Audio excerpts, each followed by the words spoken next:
Assalamualaikum warahmatullahi wabarakatuh. Waalaikumsalam warahmatullahi wabarakatuh. Alhamdulillahil wahidil qaharil azizil ghafaril mukawwirul laili 'alan nahar tazkiratan li ulil qulubi wal absar tabsiratan li zawil albabi wal i'tibar. Walhamdulillahilladzi nahmaduhu nasta'inuhu nastaghfiruh wa na'udzu billahi min syururi anfusina wa min sayyiati a'malina may yahdihillahu fala mudhillalah wa may yudlilhu fala hadiyalah. Nashhadu an la ilaha illallah nashhadu anna muhammadan abduhu wa rasuluh la nabiyya ba'da amma ba'd. Kama qala Allah Ta'ala azza wa jalla fi kitabihil karim, na'udzu billahi minasyaitonir rajim, bismillahirrahmanirrahim. Ya ayyatuhan nafsul mutmainnah irji'i ila rabbiki radiyatan mardiyah fadkhuli fi ibadi wadkhuli jannati al-ayah. Wa kama qala nabiyyuna Muhammad ibn Abdullah, man salaka tariqan yaltamisu fihi ilman sahalallahu bihi tariqan ilal jannah. Al-hadis sadaqallahul azim. Semoga siapapun kita yang hadir, insyaallah Allah sehatkan badan kita, Allah kuatkan jasad kita, Allah tambah ruh keimanan kita, Allah luaskan rezeki kita, Allah angkat segala masalah kita, Allah jauhkan kita dari orang-orang zalim, Allah matikan kita dalam keadaan husnul khatimah. Amin. Allahumma amin. Sehat semua, Bu?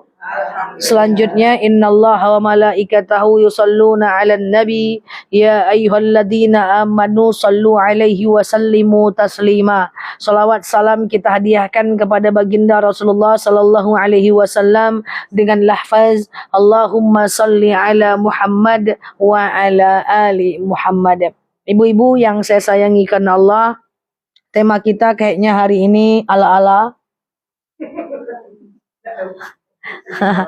Oke, sebisanya saja sampai lebih kurang setengah 12 nanti kita akan buka tanya jawab untuk ibu-ibu semuanya.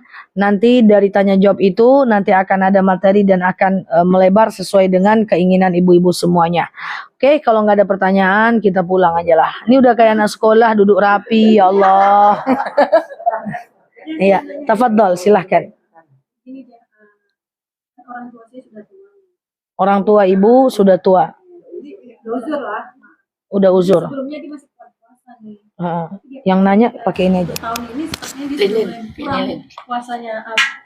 Coba diulang, Bu. Diulang. Biar masuk ke situ suara. Masuk sini ya. Assalamualaikum.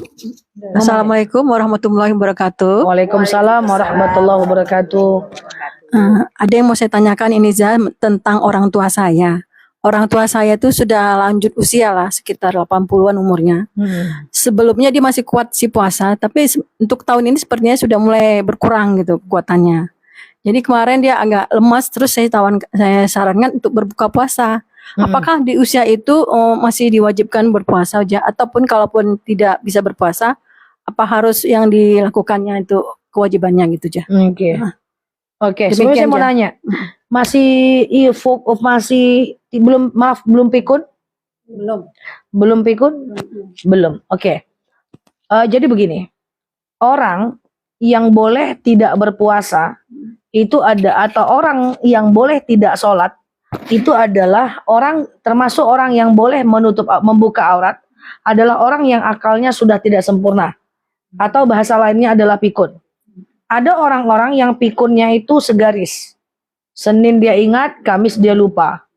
Jumat dia ingat, Kamis dia lupa. Walaupun berapapun umurnya. Walaupun usianya masih 50 tahun. Tapi kalau dia sudah pikun, dia tak wajib sholat, tak wajib puasa, tak wajib zakat. Untuk kasus ini, kasus orang yang pikun ini, dia tidak wajib menggantinya, tidak wajib berpuasa, dan tidak diwajibkan membayar fidyah. Sampai sini dulu, clear? Clear? Jadi kalau nggak mau puasa, pikun dulu ya. Nah, jangan aja, ya kan. Tapi kasus orang tua ibu ini lain. Usianya 80 tahun, tetapi tidak pikun. Maka wajib sholat tetap, Kalau nggak bisa sholat tegak ya duduk. Kalau nggak bisa duduk ya baring. Kalau nggak bisa baring ya telentang gitu ya. Gerakkan ujung kaki, ujung jempol setiap takbir. Kemudian dia wajib juga menutup aurat. Jadi kalau nanti na'udzubillah ada orang tua kita yang stroke misalnya. Ada orang yang datang ke rumah jenguk dia. Wajib tutupkan auratnya.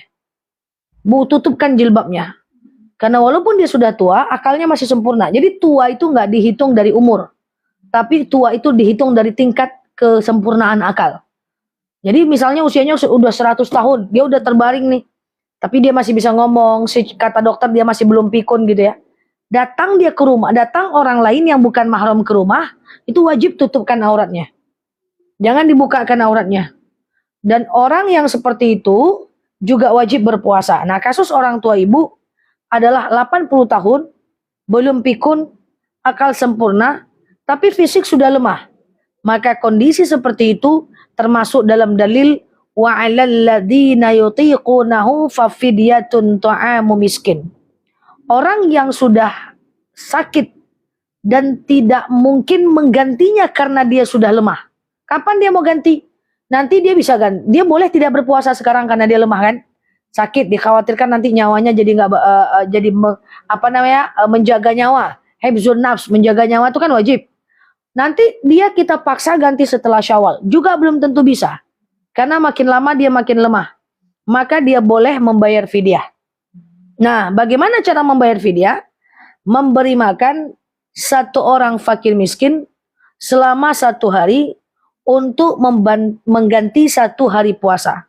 Dalam hal ini, jumlah fidyahnya ulama berbeda pendapat. Ada yang bilang 1 mud atau 7 on, 6 sampai 7 on, dengan asumsi 1 kali makan.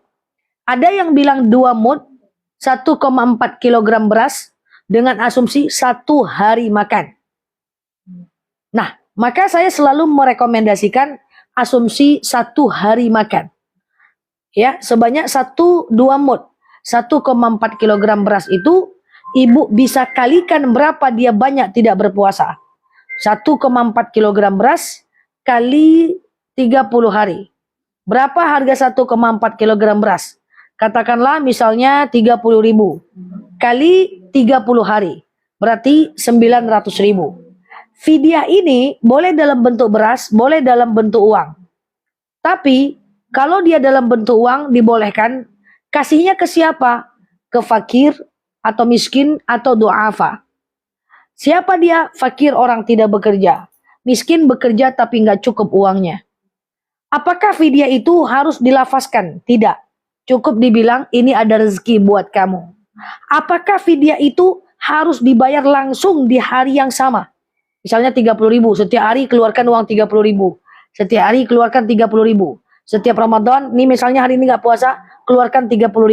Besok nggak puasa, keluarkan 30.000. Atau nanti aja setelah Syawal dirapel. Atau angsur-angsur setiap bulan 75.000 sampai Ramadan tahun depan. Semua boleh.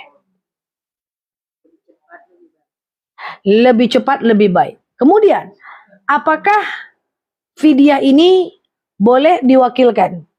Karena dia tak punya uang lagi, tak ada pula tabungan, maka dia boleh diwakilkan.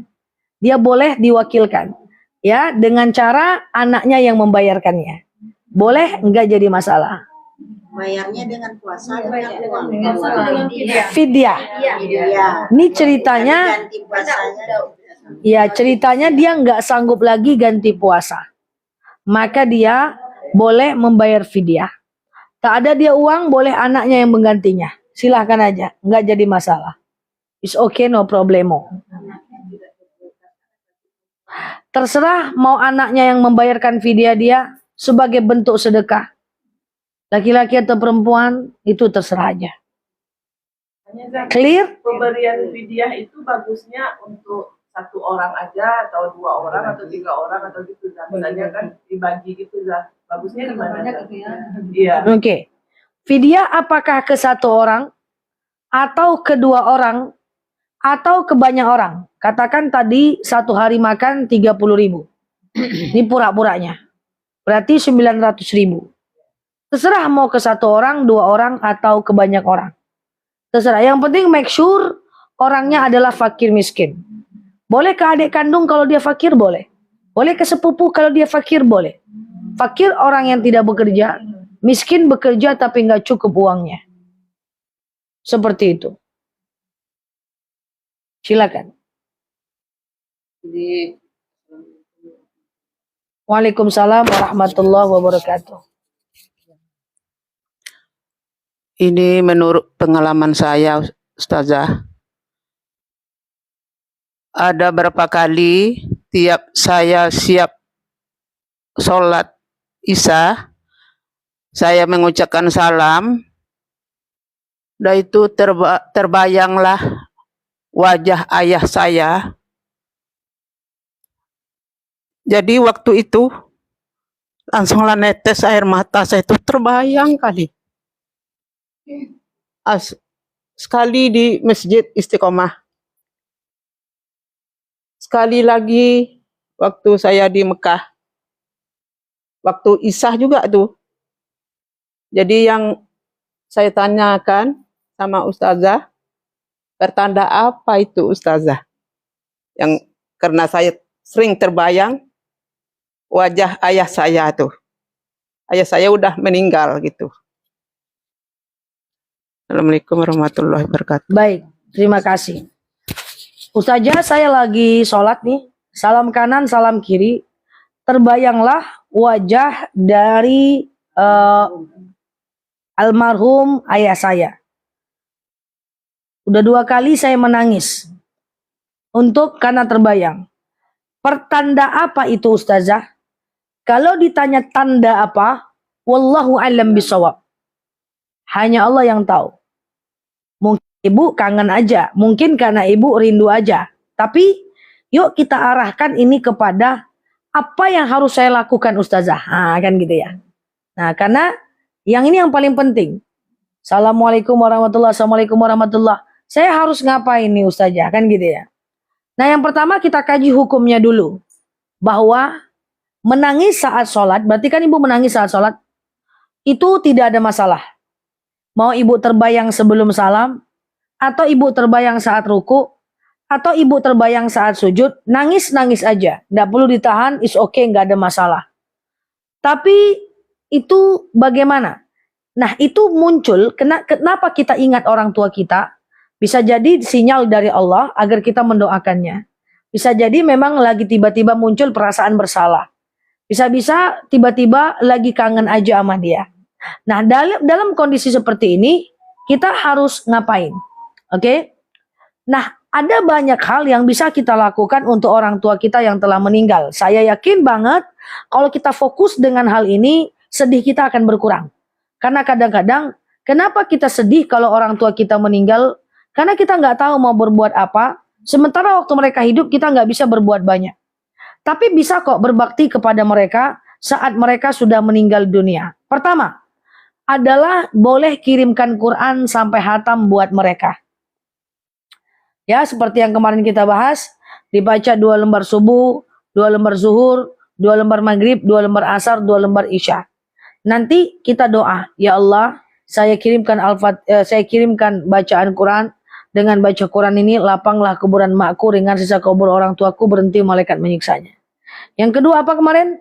Bisa kirimkan Yasin untuk dia. Boleh dikasih di malam Jumat.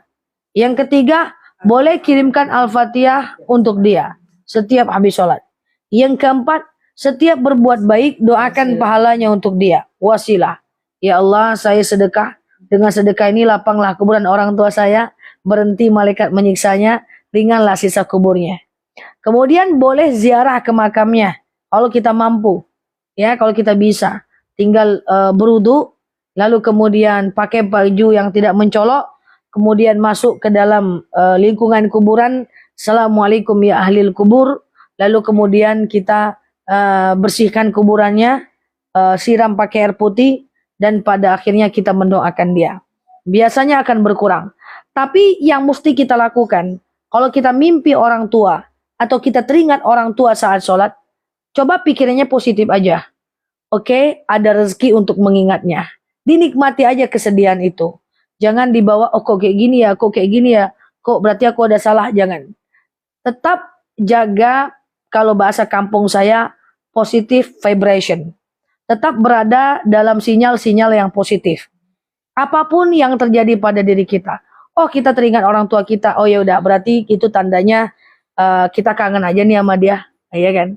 Oh, tiba-tiba orang tua kita kok nggak nyapa kita. Oh iya, bisa-bisa dia bukan nggak nyapa saya, mungkin kelupaan aja.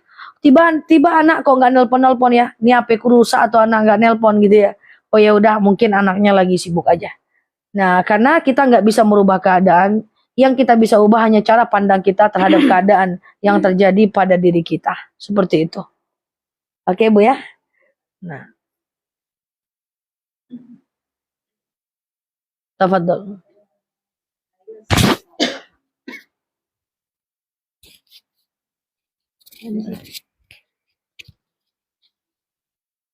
Kebetulan gini ya Ustazah ya, saya berkecimpung untuk pendidikan anak duafa dan yatim. Oh, Hanya sering terjadi kesalahpahaman antara saya dengan RT oh, atau dari masyarakat. suaranya besar kan? Hah? Suara besar. Ya. Kemudian yang saya tanyakan itu dalam Islam itu batas-batas duafa itu sampai kemana? Dan kemudian yatim itu kan tidak ada diprioritaskan miskin dan kaya kan, secara Islam. Itu saya minta ketegasan biar pas itu duafa itu batasnya secara Islam. Perbedaannya di mana dengan RT? Kadang-kadang dibilang itu rumahnya ada atau itu Nah, maksudnya gimana nih? Ibu punya janda. rumah.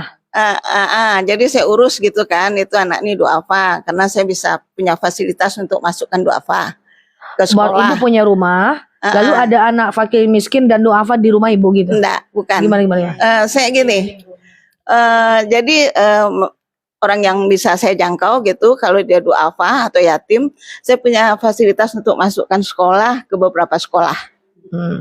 Dengan syarat seperti itu dan perguruan tinggi juga. Cuma hanya terkendala meminta suratnya itu. Dan kemudian saya sering kadang-kadang ya apa ya. Jadi saya ingin secara Islam itu bagaimana? Minta surat ke RT bahwa itu termasuk duafa gitu. Karena persyaratannya itu kan harus ada dari RT. Padahal RT-nya mengizinkan, padahal dia duafa. Padahal RT-nya nggak ngeluarin uang apa-apa. Hanya supaya izin saja bahwa ya hanya sekedar izin surat supaya anak ini bisa sekolah gratis. Iya, Tapi RT nggak mau alasannya ya anak ini punya rumah. Ada apa sekarang motor. Ada kendaraan. Anak itu ada kendaraan. Sementara menurut ibu sendiri, saya mau nanya dulu, menurut ibu sendiri, kenapa ibu membantunya? Karena menurut ibu dia duafa. Yatim. Duafa yang sering, kalau yatim enggak masalah. Duafa ini orang-orang yang lemah. Iya, itu Belum yang tentu sering yatim. gagal. Itu yang sering RT bermasalah gitu. Oke, baik. Karena dia bilang itu ada apanya, ada motornya aja di rumah 3. Atau dia sementara kan dia nyewa. Iya. Jadi secara Islam biar saya tidak kebablasan lah gitu. Baik. Jadi duafa ini adalah artinya orang lemah. Termasuk duafa, pokoknya dia gini Bu. Duafa itu adalah bapaknya. Duafa ini punya anak. Namanya adalah yatim, fakir, miskin. Jadi duafa itu artinya orang-orang yang lemah. Kita dudukkan dulu definisinya nih. Misalnya, orang di panti jompo. Itu kan duafa, lemah, dia tak berdaya, dia dalam panti. Anak yatim itu duafa juga. Karena dia anak yatim. Panti asuhan itu anak yatim. La haula wala quwata illa billah. Dia duafa juga. Iya, lu beda, lu dari bom lu jahil lu. Iya kan. Nah. Taruh ke bawah aja, Kak. Ya. Oke. Bawa pulang yuk. Jadi duafa itu adalah orang-orang yang beda. Itu adalah orang-orang yang lemah. Misalnya nih, fakir miskin. Fakir tidak bekerja, miskin bekerja tapi nggak cukup uangnya. Itu juga duafa. Jadi duafa itu semua orang-orang lemah itu adalah duafa. Cuman apakah semua duafa wajib dizakati? Kita ke definisi dulu nih. Apakah semua duafa wajib dizakati? Tidak. Anak yatim tak boleh diberi zakat walaupun dia duafa. Karena anak yatim hanya boleh disedekahkan, tidak boleh dikasih zakat. Kan gitu? Du'afa itu orang lemah, termasuk fakir, miskin, yatim, panti jompo, ya maaf ya, janda-janda yang lemah, semua itu du'afa. Oke, tapi itu du'afa nama bapaknya, ya, nama anaknya macam-macam, gitu. Nah, persoalannya adalah apakah semua orang du'afa wajib dizakati? Tentu tidak. Yatim tidak boleh zakat. Maka ibu kalau zakat jangan kasih ke anak yatim, kasihnya ke fakir atau miskin. Nah, fakir tidak bekerja, miskin bekerja, nggak cukup uangnya. Kita sepakati dulu, intinya du'afa ini menurut kita adalah orang-orang yang lemah ya. Baik itu fakir, miskin maupun yatim. Cuma masalahnya gini Ustazah, sebelum saya jawab pertanyaan ibu, kita balik ke zakat sebentar. Ada orang-orang yang misalnya dia punya suami, tinggal di rumah yang sangat besar, ya. Punyalah dia anak 4, rumah petak 2. Nih cak-caknya nih, suami istri tinggal di rumah yang sangat besar, punya anak 4, rumah petaknya 2. Suatu ketika, yang bekerja itu kan cuma suami, betul? Suatu ketika suaminya meninggal, blek. Maka dia tinggallah di rumah yang besar, dan ada 2 sewa rumah petak. Rumah petak katakan 1 juta sebulan. Berarti dapat 2 juta. Anak berapa? 4. Itu tuh ya, akan terjadi pertentangan tuh. Kalau kita pengen zakat, fitrah. Oh jangan dikasih ke zakat fitrah, kata PRT. Kenapa? Rumahnya gede gambreng. Rumah petaknya 2. Wah, nggak kayak gitu. Emang rumah petak bisa dimakan pintunya aja. Jadi jawabannya dia tetap du'afa. Kenapa? Karena 2 juta itu tak sanggup menghidupi anak yang 4. Paham nih? Memang rumah 2. Tapi jual rumah kan nggak gaya jual bakwan. Nah, itu mestinya dizakati. Sebaliknya ada yang salah sasaran. Rumahnya kecil karena kehidupannya sederhana. Tapi emasnya melilit pinggang. Nah, dikasihnya zakat. Tidak bisa. Jadi untuk menengok seseorang itu adalah du'afa, adalah ketika tak cukup untuk memenuhi kebutuhan hidupnya. Sampai sini dulu clear ya untuk zakat ya. Nah, sekarang misalnya ibu punya panti atau punya rumah du'afa, anak ini bisa dimasukkan sekolah gratis, misalnya gitu ya. Maka kategorinya apa? Kategorinya adalah yang tadi. Ada suami istri 2, kemudian suami istri kan 1 pasang, rupanya anak 4, gaji cuma 3 juta. Cukup nggak tuh? Nggak cukup. Walaupun dia misalnya punya rumah, bisa jadi kejayaan di masa lalunya. Atau bisa jadi karena kemampuan dia untuk mengelola uangnya. Maka idealnya kalau ada sekolah gratis, kalau saya jadi Pak RT-nya, gratis. Ya udah sedekah aja lah, walaupun nggak dianggap zakat. Kasih aja lah datangan tuh. Bisa gratis kok, kan gitu ya. Nah, kecuali Pak RT-nya punya saran. Bu, yang di situ lebih miskin loh, Bu. Kan gitu. Bu, yang di situ lebih miskin loh, Bu, gitu ya. Tidak sekedar menolak kalau dia tidak tepat sasaran. Ya itu kan diskusi. Sifatnya masyarakat dengan RT ini kan diskusi. Bukan garis intervensi. RT itu bukan intervensi, tetapi memberikan musyawarah. Jadi walaupun dia punya motor, atau dia punya rumah sewa, tapi anaknya banyak, dia nggak cukup, dia tetap du'afa. Seperti itu. Oke.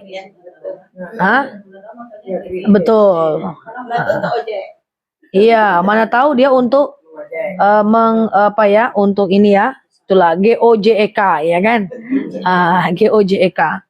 Udah di GOJEK kan pun dia tetap kurang, maka dia di free kan untuk sekolahnya. Jadi seperti itu, dia tidak bisa dilihat dari depan saja. Oke. Oh iya, gitu ya.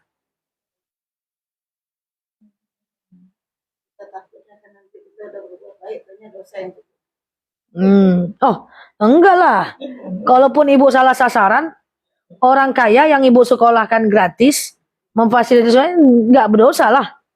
Tetap dapat pahala lah, sedekah jadinya. Kemana-mana aja bisa. Iya, sedekah kemana-mana aja bisa. Ya, saya bukan dengan uang saya cuma. Iya, tapi kan wasilah. Walaupun nggak dengan uang ibu, tapi kan ibu menjadi wasilah untuk orang bisa sekolah. Iya kan? Menjadi perantara. Apa dalil? Al-wasilatul halal. Yang menghantarkan seseorang kepada kebaikan, maka dia mendapatkan kebaikan yang sama. Walaupun ibu salah sasaran. Misalnya ibu sekolahkan gratis, ternyata orang mampu, tetap dapat pahala kok. Yang tidak boleh salah sasaran itu zakat ibu. Nah, zakat tidak boleh salah sasaran dok. Zakat itu harus ke fakir atau miskin atau mualaf dan fisabilillah. Sering saya mendengar zakat itu masjid. Itu Bu. Sering Sedekah. itu kita sebagai petugas menolak kok itu.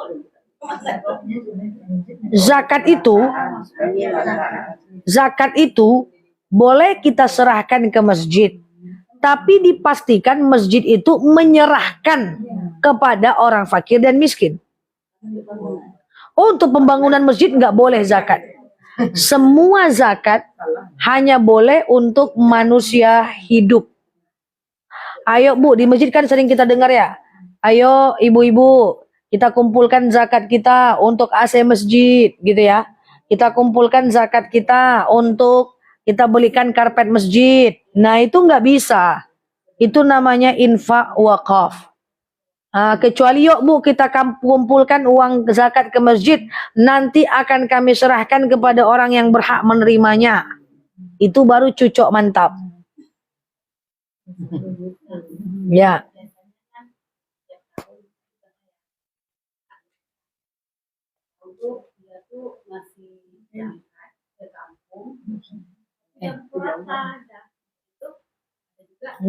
Coba. Tunggu, ulang lagi. Ulang lagi. Nggak dengar sini dong.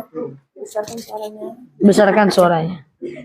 Saya mau nanya Zah, biasanya tiap tahun kakak yang di sini zakatnya kan untuk bawa ke kampung tuh sebagian. Zakatnya biasanya tiap tahun kakak bawa ke kampung. Sebagian zakatnya. Iya. Jadi gitu-gitulah semua kakak tuh kan nggak 60 kakak gitu, tapi dia tuh rata semua Zah gitu. Nggak lihat, padahal ada juga ibu butuh yang jualan gitu.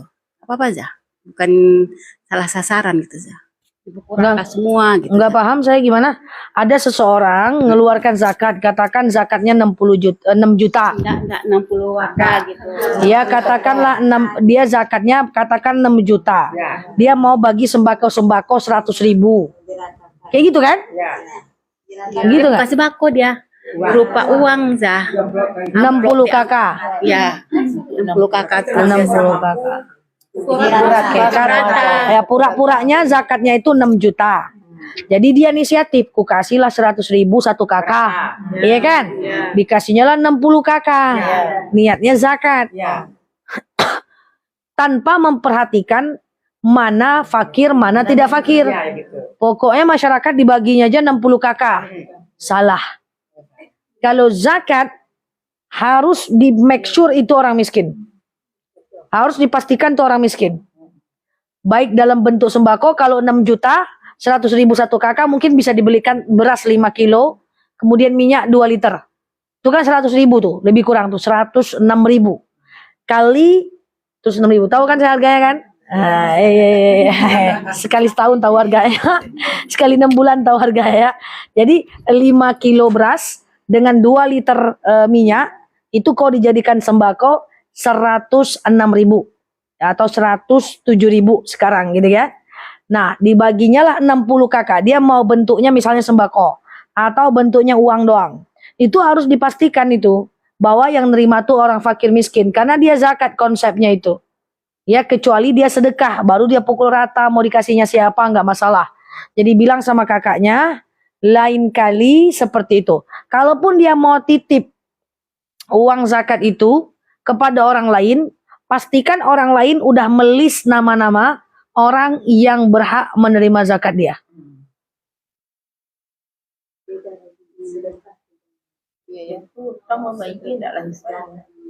Karena zakat itu benar niatnya, benar amalnya.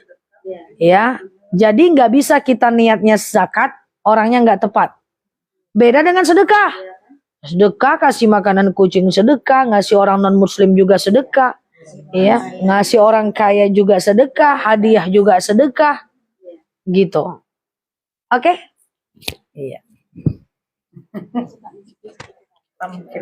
Sampai Pak.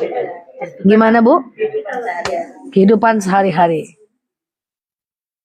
Tengoklah dia, Bu. Kucing Bu Mary. Ngernya sama bom-bom langsung meninggal, bom-bom dibuat ya. Loncat-loncat.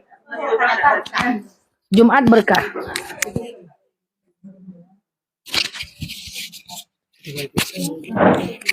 Ya, terus Jumat berkah itu rata-rata makan. Ini mana? Ini mana? Ini mana? Ini. Dia Ayo. mau nanya. Kasih dulu.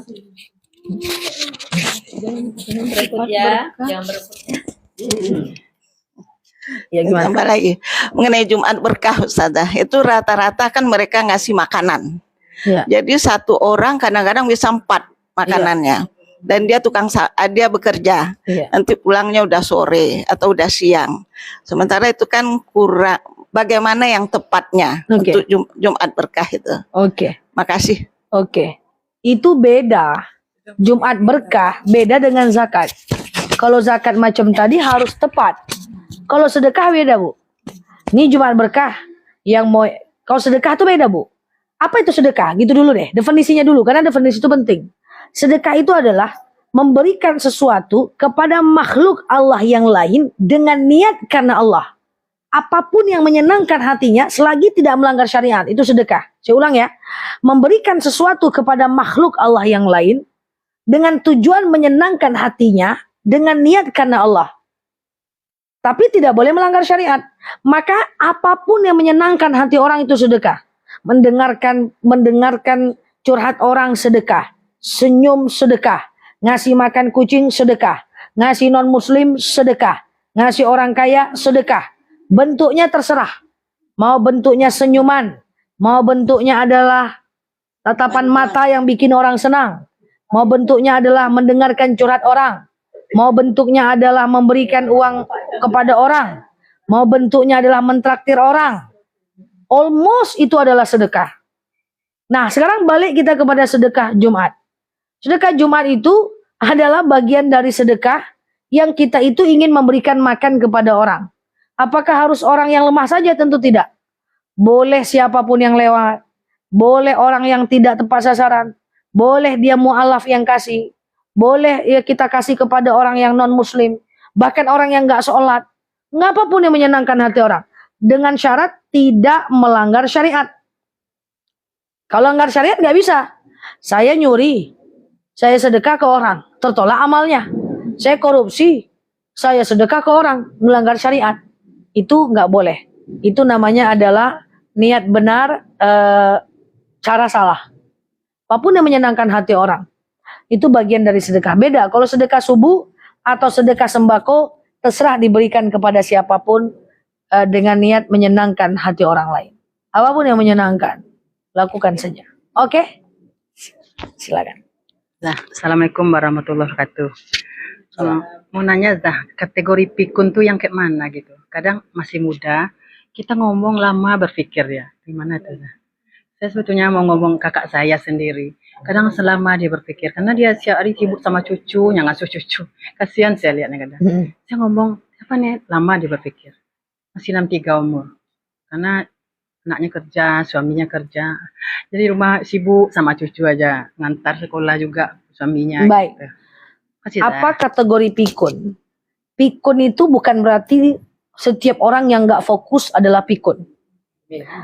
Bu Mary lo ngaku pula ya. Bu Mary, apa tadi yang mau Bu Mary omongkan Zah? Tanyalah sama saya, ngomongnya belum. Coba bayangkan manusia. Zah, apa? Tadi Bu Mary ngomong apa Zah? Mana tahu saya Bu Mary belum ngomong. Cuk tebaklah Zah. Apa tadi suruhnya belawak bantu dia? Mana tahu Bu ngomong ya? Parah ya. Untung satu banyak parah. Hai gitu. Tadi aku mau ngomong apa? Kategori pikun. Mana tahu kamu? Itu enggak pikun. Iya, itu enggak pikun. Itu namanya gagal fokus. Gagal fokus. Galfok bahasa anak muda. Bahasa kami lah generasi. Kita beda generasi lah, lain lah. Nah, jadi gini.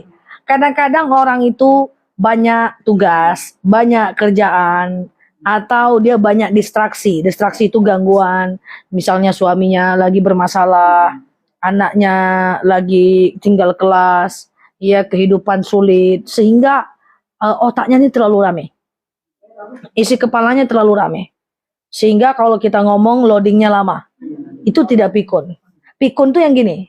Udah mandi, Mak? Belum. Padahal 4 kali dia mandi. Itu pikun tuh. Udah makan, Mak? Nggak dikasihnya aku makan do sama kakak kau. Berkelahi anak gara-gara dia. Itu pikun. Tapi nanti dia baik lagi tuh. Nanti hari apa? Senin Selasa dia baik lagi. Rabu dia pikun lagi. Yang bahayanya tuh orang yang merawat tahu dia pikun, yang cuman datang nengok doang nggak tahu. Berkelahi itu anak beranak, adik-beradik. Itu terjadi tuh. Nah, jadi itulah namanya itu pikun. Tapi kalau gagal fokus kayak Bu Mary tadi, kok apa gitu? Oh, doa, kirain ngitung tanah. jadi kalau dia cuman nggak fokus, itu bukan pikun. Makanya sering saya sampaikan, jangan semua hal dipikirkan. Tidak semua hal harus kita masukkan ke dalam otak kita. Dan nggak semua informasi juga harus masuk ke otak kita. Kita fokus untuk usia-usia kita ini. Kita lu aja kali, gua enggak. Itu enggak ya, canda ya. Untuk usia kita nih, kita pikirkan apa kira-kira yang menyebabkan kita itu bisa masuk surga. Udah gitu aja. Yang tidak berimpact kepada ibadah, abaikan. Ada haters, chat kita macam-macam, jangan dibaca, terus tekan lama-lama, hapus, selesai udah. Membaca chat orang yang negatif bukan kewajiban, tapi itu hak. Jangan masukkan ke sini. Ustazah, saya masih baper kalau baca chat orang. Saya tuh suka masuk ke alam bawah pikiran dan alam bawah sadar saya. Ya udah, kalau tahu diri kita udah, terus tuk, langsung hapus. Itu aja udah. Selesai. Gitu. Simple kali, sesimpel itu. Sesimpel itu. Enggak, apa sih susah. Ada orang nih yang suka maki-maki kita nih, menghina kita nih. Udah jelas kita punya masalah sama dia nih. Udah, kita nggak mau blok karena takut putus silaturahmi, nggak ada masalah. Tekan lama-lama, cus, hapus. Letakkan, kerjakan yang lain, bikin teh, kopi, santai.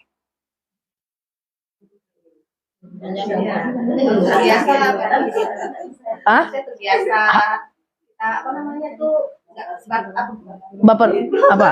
Terbiasa kalau misalnya nggak enakan gitu. Oh, nggak boleh. Nggak enakan itu nggak boleh. Ingat ya, kita boleh nggak enakan sama orang kalau orang itu berpengaruh kepada kebaikan. Ketika orang itu tidak mendatangkan kebaikan, malah bikin kita pusing, itu namanya jangan difikirkan. Ibu jangan jadi people pleaser. Tahu people pleaser ya? Say yes to everything. Wah, iya semuanya. Mainlah ke rumah aku. Kita nggak mau nih. Malas aku. Cepatlah mainlah ke rumah aku. Kalau nggak main kau sombong kali. Pergi akhirnya juga. Padahal hati kita nggak mau. Itu nggak boleh. Berbuat baik karena kita mau, bukan karena orang itu. Itu kalau terus-terusan beban hidup kita, cepat tua kita. Makanya ada buku, belajarlah ngomong no. Ya, berbuat baik itu sunnah. Letakkan pada tempatnya. Kalau bahasa Minangnya, elok itu batampe. Al khair inda maqamiha. Baik itu pada tempatnya. Jadi, banyak kita nih yang berpikir seperti lebih banyak dibanding profesor. Dan bertindak lebih sedikit dibanding orang buta. Jadi, jangan semua hal difikirkan, Bu. Kata orang tentang kita, isi chat orang yang isinya hinaan makian. Jangan izinkan. Itu bentuk cinta diri, self-love. Cinta diri kita. Ya, kata-kata tetangga, kata-kata adik kita, adik ipar kita, mertua kita yang nyakitin kita, jangan izinkan masuk ke dalam pikiran kita. Bayangkan kalau semuanya masuk. Ya. Bayangkan kalau semuanya masuk. Mertua bikin sakit hati, masuk. Tetangga kayak gini julid, masuk. Ya, orang haters chat-chat kita semua masuk. Gimana lagi kita mau belajar agama? Gimana lagi terawihnya bisa khusyuk? Gimana lagi sujud sahwinya bisa lebih hafal? Gimana lagi ujung-ujung lupa terus rakaatnya? Tiap sholat lupa rakaat. Ya kan? Karena otak ini udah penuh. Ibarat komputer. Komputer itu kan ada folder. Kalau semuanya masuk, data penting, nggak penting semua masuk.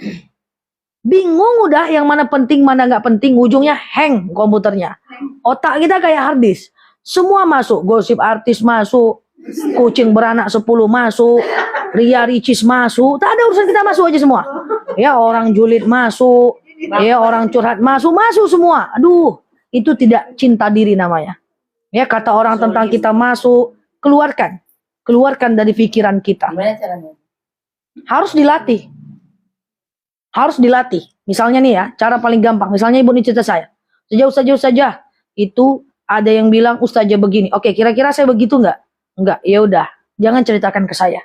Dan nggak apa-apa. Kalau ada orang suka menyampaikan orang lain, kan ada tuh orang spesialisasinya tukang sampaikan. Iya. Woi Bu Mary, yung ngecek mediko loh. Woi Bu Mary, kamu dia ngomong, bilang sama dia, Pulan bin Pulanah. Kalau ada orang ceritain aku lagi, jangan sampaikan ke aku. Gitu dulu treatment awalnya, kalau belum kuat mentalnya. Misalnya nih, urusan kita dengan kakak kita, keluarga kita. Oh kak, kalau dia nanti kakak denger itu lagi, jaga hatiku kak, jangan sampaikan ke aku. Jika kira-kira aku tidak kayak gitu kak. Ini jangan dicari tahu pula. Bu Mary, dibilang begini, manonya orangnya. Semakin banyak nanti masuk ke pikiran kita. Kurus badan nanti. Tidak semua informasi kita harus tahu. Ya, cari informasi yang mengarah kepada kebaikan kita. Cinta diri, otak dikontrol. Kan saya sering bilang kan, quote on quote dari saya apa? Tak perlu semua orang senang dengan kita. Karena tidak semua orang juga penting bagi kita. Semua jangan masuk ya. Ada teman saya nengok ngelihat apapun tuh dia pikirkan. Nengok apapun dia pikirkan. Jangan. Nggak semua baliho juga harus kita pikirkan. Tuh kok balihonya terbalik ya? Nggak perlu ya. Nggak perlu. Jadi kayak gitulah. Apalagi pagi-pagi tak boleh. Ini bahaya ya. Ini handphone ya. Pas buka handphone, rupanya yang ada chat orang tak suka sama kita. Dihinanya kita. Masuk ke otak. Itu mood akan terganggu sampai malam. Jadi kalau ada orang-orang tak suka sama kita, dan nggak ngaruh apapun, tekan lama-lama, hapus. Nggak akan berdosa. Karena itu melindungi jiwa dan raga kita, kesehatan mental kita justru bagus. Dihapus saja. Dihapus boleh. Tak berdosa. Nggak berdosa. Untuk suami. Lain cerita ya tuh. Kayak gitu. Tutik lah belum. Kalau suami? Ngapa? Diamin aja gitu. Tergantung kasusnya. Kita diemin kalau dia salah. Iya. Oh nggak boleh. Itu beda. Kalau orang salah jangan didiemin. Idza ra'al munkar falyughayyir. Kalau melihat kemungkaran ubah. Kalau ujungnya berkelahi gimana? Ujung-ujungnya berkelahi lebih baik daripada diam tapi cari aman. Karena ketika kita mendiamkan orang yang berbuat salah, kita sama dengan pelakunya. Oh iya. As-sukutul haram. Ya ibu jangan ngegas. Contoh, Bu Mary misalnya nih orang salah ya. Kelahi itu karena ibu ngegas, mainkan kopling. Jangan ngegas terus. Misalnya, Bu Mary. Jangan, ya metik ya. Misalnya gini, Bu Mary, jangan kayak gitu Bu Mary. Tak bagus kayak gitu Bu Mary itu kalau ngomong tuh hati-hatilah. Saya ngomong gitu ya. Misalnya Bu Mary ini ngomong kasar ke orang. Ini contoh aja Bu Mary ya. Nah, Bu Mary hati-hatilah, jangan ngomong kayak gitu sama orang Bu Mary. Ustazah aku sok tahu mah, ustazah enggak tahu aja masalahnya apa. Kayak gitu kan? Jangan ngegas. Lah diingatkan enggak mau, terserah suka hati lah. Jangan. Kan ingin berbuat baik tadi nih kan. Ya kan? Misalnya yuk kita bahas ya. Misalnya Bu Mary, janganlah ngomong kayak gitu sama orang Bu Mary. Bu Mary lembut lah. Nanti sedih orang tuh, kasihan kita. Ustazah tuh kan enggak tahu aja siapa dia. Ustazah tuh ya bela dia pula dibanding aku. Padahal dia yang salah. Ustazah tuh kadang nggak ngerti. Kalau Ustazah ngerti, Ustazah pasti nggak akan kayak gitu. Kan ngomong nih. Oh ya udahlah. Udah gitu aja. Tugas kita cuman menyampaikan, bukan merubah dia. Yang merubah Allah, bukan kita. Hanya melepaskan dosa kita aja. Bang, sholat bang. Sholat bang. Sholat bang. Dosa tahu masing-masing, sholat aja sendiri. Terserah kepala abang lah. Jangan. Jangan ngegas. Dia kelahi karena digas. Iya nggak? Coba kalau nggak ngegas, aman aja. Oke? Iya, ego laki-laki lah. Ego laki-laki. Iya, perempuan ego juga.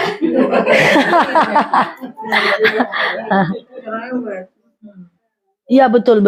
Jadi begini ya, kita tidak harus selalu menang dalam setiap perdebatan.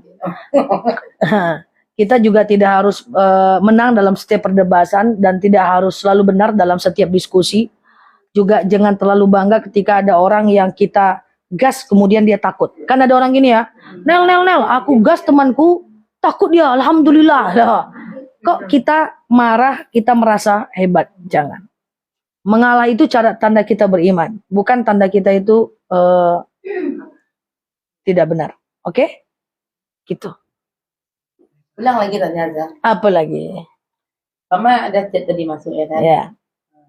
Mana itu? Terus lagi pakai itu lah. Itu udah nggak ya? Kan lagi nih Mam. Ah ya, jelas.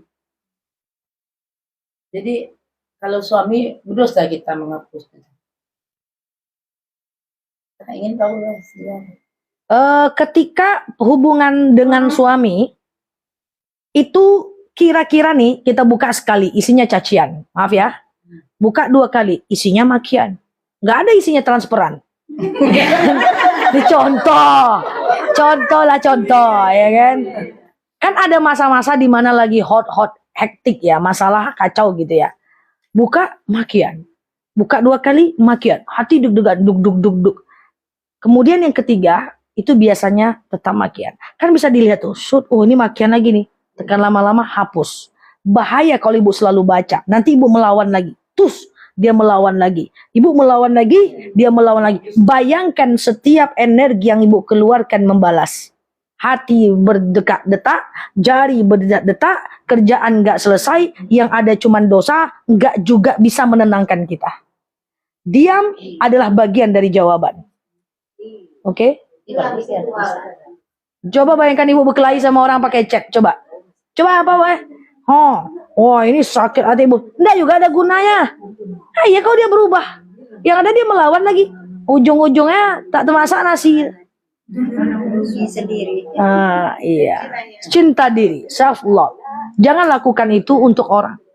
Bahwa ketika kita diam itu adalah protect diri kita supaya kita tetap berada dalam positive vibration, aura yang positif. Jadi yang negatif jangan masuk ke sini. Anggo entah hiyo tanda, anggo kuat kali dan tadi nampak. Paham ya? Sampai paham. Nanti kalau mau nengok orang-orang yang menghina caci maki, kata Ustazah Nela nggak boleh lihat. Tapi kepo aku intip sedikit aja lah. Hanya kepo tuh tak tahan ya. Tingkat tinggi. Sedikit. Dah? Boleh banyak tarawih.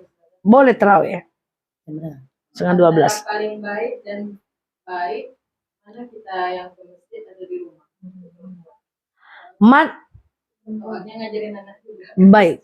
Mana lebih baik perempuan itu sholatnya di masjid tarawih atau di rumah?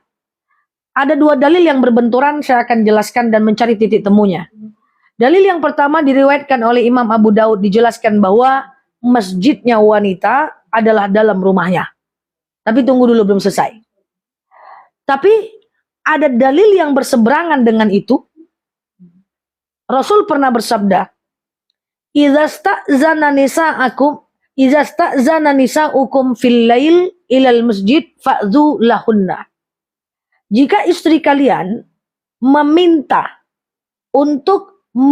izin untuk pergi ke masjid, fa'dzu lahunna, izinkan dia. Ini dalil kalau perempuan boleh ke masjid dan suami tak boleh melarang. Dalam dalil lain dikatakan, suatu ketika Aisyah itu sering ke masjid beramai-ramai dengan para sahabiah yang lain. Sahabat itu laki-laki, sahabiah sahabat perempuan ya. Sahabiah yang lain itu untuk pergi sholat subuh ke masjid. Aisyah itu sering ke masjid.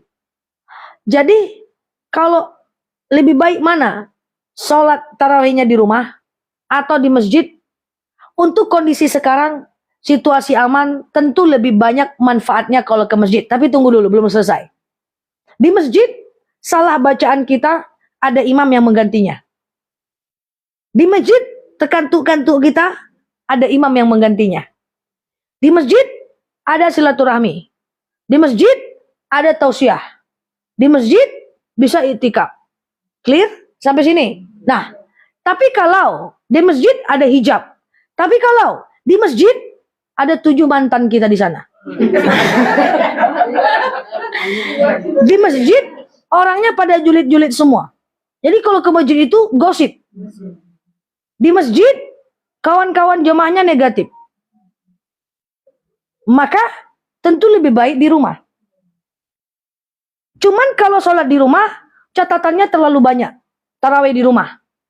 Satu, rentan lupa rakaat. Makanya kalau tarawih di rumah tuh bagusnya 2-2 aja. Jangan 4 pula. Lupa nanti rakaat. Bertanya lagi. Kalau lupa rakaat, cuman enggak usah aja. Ya kan? Iya kan? Jadi di rumah-rumah aja nih.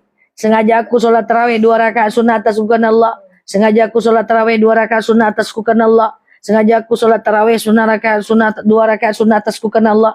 Sengaja aku sholat tarawih 2 rakaat sunnah atas subhanallah. 2. Lebih dia kayak kalau sholat subuh dia lebih gampang. Nanti witirnya 3 rakaat 2 dan 1. Batas tarawih kalau ibu ada tim di rumah, batas tarawih adalah azan subuh. Jam 3 malam masih bisa tarawih. Batas witir adalah azan subuh. Batas witir adalah azan subuh dan sholat isya tahajud pun batasnya azan subuh. Jadi kalau ibu tanya, kenapa Rasulullah dulu sebaik-baiknya masjid adalah di rumah untuk perempuan, situasi tidak aman. Sekarang sudah aman. Yang penting jangan berlebih-lebihan. Pakai maskara blush online, ibu ke masjid kayak ondel-ondel, jangan. Biasa aja, pakai pakaian yang sederhana. Lah di masjid saja. Katanya banyak pakaian warna-warni saja. Oh, jilbab warna-warni, mukena polkadot, ya. Memang ada dalil. Alaikumus sauda wal baida inda sholat. Disunahkan laki-laki perempuan pakai baju hitam putih ketika sholat. Sekarang itu kan dulu untuk membedakan diri dari orang Yahudi, biar tahu mana Islam mana indah. Makanya dia pakai hitam putih. Sekarang boleh polkadot, bunga-bunga, silakan, gak ada masalah. Yang penting tutup aurat, asal jangan aneh-aneh. Ya, di belakang dari caleg, pilih nomor 1, tuh baca Allah, pilih nomor 1. Jangan ya, terganggu orang di belakang nanti. Seperti itu. Tapi orang banyak motong-motong gitu. Nah, perempuan itu lebih baik di rumah, jalannya lebih tidak dapat 27 derajat di rumah nggak bisa. Kalau mau 27 derajat di rumah suami imamnya. Nah, iya itu kan. Karena kalau di rumah banyak kendaraan. Oh iya. 27 derajat bukan soal di masjid atau di rumah. Di rumah bisa 27 derajat kalau suami jadi imamnya. Masalahnya suami dalam sholat dong. Nah, boleh. Bukan wajib. Laki-laki bukan wajib. Sunnah muakkad. Jadi sholat sunnah di rumah, sholat wajib di masjid. Atau sama anak perempuan bisa berjemaah di rumah. Silahkan. Bagus saja. Yang penting ada hijab. Hijab. Masjid kami jauh. Ya Bu Rosa. Di TikTok itu sudah nelang. Bu Rosa tuh. Di belakang masjid. Di belakang masjid. Seandainya kita misalnya mau pergi taraweh nih, terus kata suami nggak usah lah ke taraweh, mau hujan nih gitu, tapi kita tetap pergi gitu kan, itu ternyata emang hujan gitu kan, jadi kita tuh berdosa nggak sama suami gitu. Suami bilang nggak usah lah pergi taraweh, hujan nih, ya. Jadi gini, mematuhi suami wajib betul. Hello, mematuhi suami kan hukumnya wajib. Tapi ada dalil idza sta'zana nisa hukum ilal masjid ifillail ilal masjid fazulahunna. Kalau istri kalian meminta untuk ke masjid, jangan kalian larang. Tapi kalau sesekali cuman suami itu larang, lebih baik enggak usah pergi aja. Tapi kalau terus dia larang terus, berarti ini suami maksiat. Iya dong. Maksiat itu tidak hanya dilakukan oleh orang yang berbuat maksiat. Melarang orang lain berbuat baik itu juga maksiat. Maka boleh dinego. Nggak ada masalah. Jadi kalau sekali-sekali dia larang, nggak usah pergi, di rumah aja bisa. Boleh bang aku di rumah, abang imam ya, nggak jadilah Pak Isilah.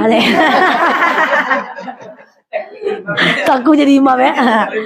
Boleh bang, aku di rumah terawih bang, abang imam ya, nggak jadilah pergi aja lah ya. Silakan. Oke.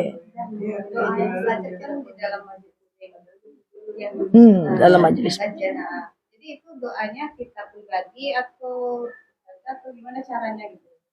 Oke, doa berjemaah itu mustajab. Kenapa dia mustajab? Karena gini, misalnya saya baca doa, ini yang mengaminkan rame orang. Bisa jadi doa Bu Mary nggak diijabah. Bisa jadi doa ibu nggak diijabah. Bisa jadi doa ibu nggak diijabah. Atau doa ibu nggak diijabah karena maksiat. Doa saya nggak diijabah. Suatu ketika, jangan-jangan nih, yang diijabah doa ibu sendiri doang nih. Maka karena ada satu orang yang diijabah doanya, menjadi mustajab bagi kita semua. Itu dia kalau doa berjamaah. Karena Allah samakan derajat kita dengan orang yang paling beriman dalam jamaah itu. Itulah guna doa berjamaah. Nah, tapi kalau pengen doa sendiri, kan imam udah baca nih, walhamdulillahi rabbil alamin, gitu kan? Orang kan selesai nih. Ibu sambung doa sendiri. Jangan-jangan ibu mau doakan apa? Iya kan?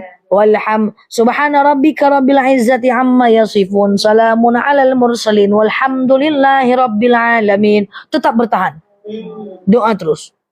Sampai besok pagi. Enggak ya? Secukupnya aja. Nah, gitu ya. Memang seperti itu. Di pesantren banyak orang begitu aja. Masyarakat mungkin karena belum familiar. Nanti kalau ada orang kayak gini, jangan ibu bilang, "Alah selesai doa lah." Jangan. Selesai doa lah. Jangan. Dia sedang berdoa dirinya sendiri. Nah, ya biasakan itu. Oh, berarti di tempat ibu rata-rata amin semua gitu ya? Oh, umumnya gitu? Enggak, kalau di beberapa tempat itu,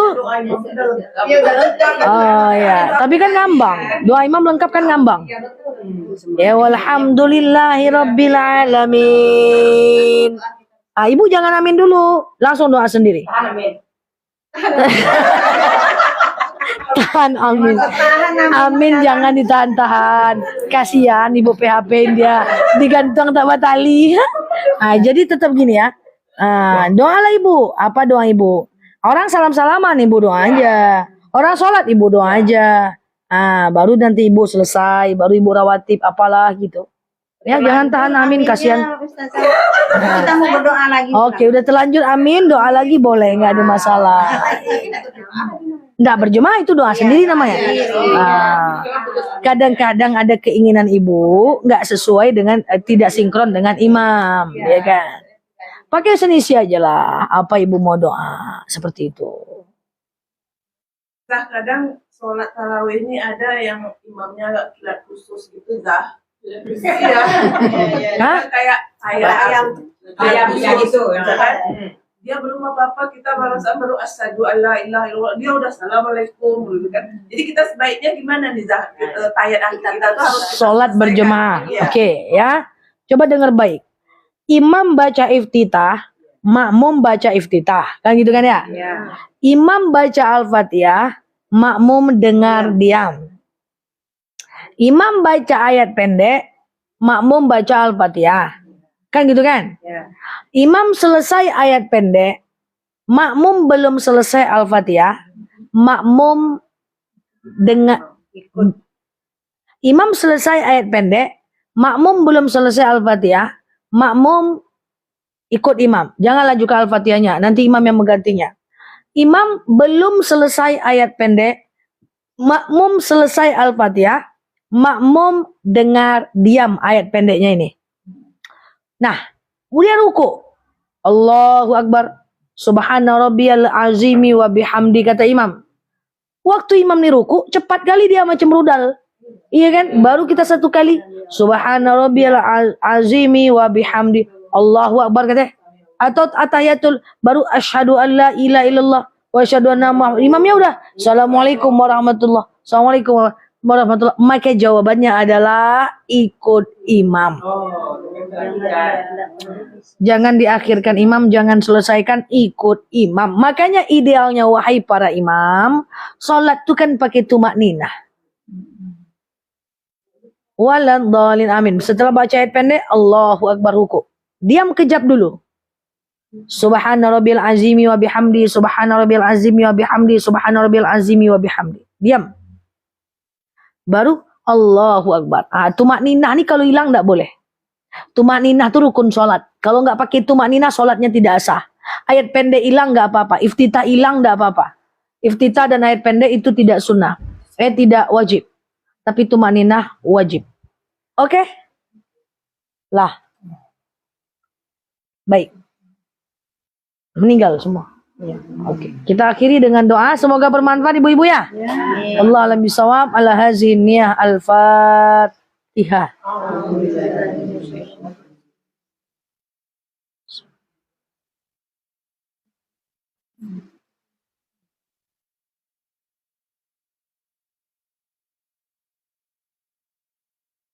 Amin ya Allah, amin ya Rahman, amin amin ya mujibas sa'ilin. Allahumma sholli ala Muhammad wa ala ali Muhammad. Allahumma inna nas'aluka ridhaka wal jannah, na'udzubika min sakhatika wan nar. Allahumma inna nas'aluka salamatan fi dinina, afiatan fi jasadina, ziyadatan fi ilmina, barakatan fi rizqina, taubatan qablal maus, rahmatan indal maus, maghfiratan ba'dal maus. Allahumma hawin alaina fi sakaratil maus, najatan minan nari wal afwa indal hisab. Allahumma antas salam minkas salam wa ilaika ya'udus salam, fahayyina rabbana bis salam wa dakhalnal jannata darus salam, tabarakta rabbana wa ta'alaita ya hadzal jalali wal ikram.